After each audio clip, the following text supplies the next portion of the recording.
নমস্কাৰ মোৰ হাতত পৰিছেহি আমাৰ প্ৰাণৰ শিল্পী জুবিন গাৰ্গৰ নামত যে আমাৰ ভাৰতীয় ডাক বিভাগে এটা পোষ্ট কাৰ্ড উলিয়াইছে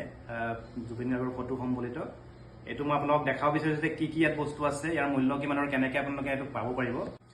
জুবিন গাৰ্গৰ ফটো সম্বলিত এই পোষ্ট কাৰ্ডটো উন্মোচন কৰিছিলে 19 নৱেম্বৰ তাৰিখে আমাৰ প্ৰাণৰ শিল্পী জুবিন গাৰ্গৰ জন্ম তাৰিখ যিটো আছিল জন্মদিন উপলক্ষে হাউলি ৰাস মহোৎসৱ 98 সংখ্যক বৰপেটাত যি হাউলি ৰাস মহোৎসৱ হৈছিলে সেই ৰাস মহোৎসৱত উন্মোচন কৰিছিল আৰু উপস্থিত আছিলে অসম ডাক চক্ৰৰ সন্মানীয় চিপিএমজি কৰ্ণেল অৰবিন্দ বাৰ্মা আৰু উপস্থিত আছিলে হাউলি ৰাস মহোৎসৱৰ উদযাপন সমিতিৰ president retired IS mister Hemen Das আছিলে BH কলেজৰ ডক্টৰ ভূষণ চন্দ্ৰ পাঠক ডাঙৰীয়া উপস্থিত আছিলে হাউলি মিউনিচিপালিটিৰ এক্সিকিউটিভ অফিচাৰ হিমাক্ষী ঠাকুৰীয়া আছিলে বৰপেটা নলবাৰী বৰপেটা ডিভিজনৰ ৰূপা ভট্টাচাৰ্য আছিলে আৰু উপস্থিত আছিল 2013 চনৰ সাহিত্য একাডেমী যুৱ পুৰস্কাৰ প্ৰাপ্ত ডক্টৰ বিজয় শংকৰ বৰ্মন ডাঙৰীয়া উপস্থিত আছিল পোষ্ট কাৰ্ডত কি আছে আপোনালোকে ভালকে মন কৰিব প্ৰথম খুব ধুনীয়া এটা কভাৰ তেওঁলোকে দিছে আৰু এই কভাৰটোত ইণ্ডিয়া পোষ্টৰ লোগো সম্বলিত আছে আৰু জুবিন গাৰ্গৰ নিজৰ হাতৰ আখৰ আছে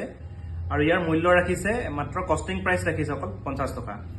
ইয়াৰ ভিতৰত এইখন চাওক আপোনালোকে ইয়াত খুব ধুনীয়াকে আছে ইয়াৰে প্ৰথম ফটোখন আছে এইখন আৰু এইবিলাক আচলতে ফটো নহয় এইবিলাক আৰ্ট কৰিছে এইখন ফটো আৰ্ট কৰিছে জিত কুৰ্মী ডাঙৰীয়াই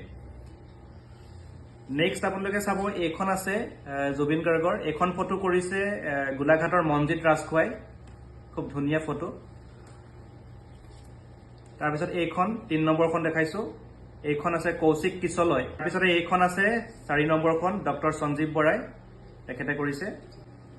এই 5 নম্বৰখন প্ৰতীক্ষা শৰ্মা খুব ধুনীয়াকে তেওঁ আঁকিছে আৰু একেবাৰে শেষৰখন 6 নম্বৰখন সেইখন আমাৰ ডক্টৰ সঞ্জীৱ বৰা ডাঙৰীয়া কৰিছে আৰু এই পোষ্টকাৰ্ডৰ পাছফালে আছে চক খুব আমাৰ কাৰণে যিটো আমাৰ এটা গান নহয় অকল প্ৰাৰ্থনা যিটো হৈ পৰিছে মায়াবিনী জুবিন গাৰ্গৰ মায়াবিনী ৰাতিৰ বুকুত আৰু এই গানটো এই সংগীতটো এই প্ৰাৰ্থনাটো ইংৰাজীলৈ অনুবাদ কৰি পেলাই ইয়াতে প্ৰিণ্ট কৰি ৰাখিছে আৰু ইংৰাজী অনুবাদটো কৰিছে ডক্টৰ বিজয় শংকৰ বৰ্মন ডাঙৰীয়াই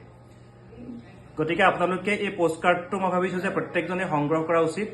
ভাৰতীয় ডাক বিভাগক আমি ধন্যবাদ দিয়া উচিত যে ইমান ধুনীয়া এটা পদক্ষেপ ডাক বিভাগে লৈছে জুবিন গাৰ্গক অমৰ কৰি ৰাখিবৰ কাৰণে